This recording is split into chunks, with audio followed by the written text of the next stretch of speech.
哎，你今天农学院到底来做啥？到底来发财？来起来！发财嘛，肯定吃亏。还有让你付50菜铁杆，肯定没有的。这个地球上还找不到第二个啊！共享鲜鱼，来，你看有金块还是煤块？挖出来的侪是铜钿。哎，没本金是犯法才怪的。我想想也是。现在噻，你进来呢，吃吃茶，打打包，听听落雨的声音，晒晒太阳，吹吹风，喝喝咖啡，干干洗碗，你都想了哈嗨就怎么嗨。你看隐隐彩景，哎呦，胖得嘞！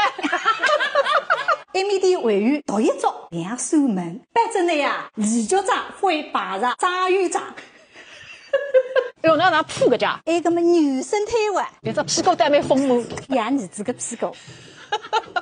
埃面的呢是办养生讲座的地方，那是洗脑子的地方。看来连上还鉴定这个，连拍10张福禄地，所有的本金你改一本还搬转去。哎，你所有的本金呢搬转去还会发财哇？李伟杰呢退休工资3600，马上让你变36000。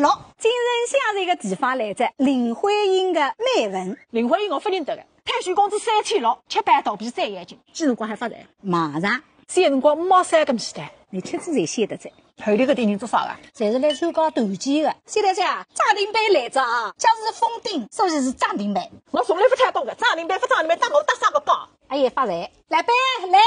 拿5万块行钿出来，专门拿自家的，伊呢提供一种1对1的服务，菜单线，盈利的30%服务费。所有同店侪我来。现在个年龄，一生当中最后一次读幼儿园，我可以明确的帮侬讲。那么你是啥人当你讲的呢？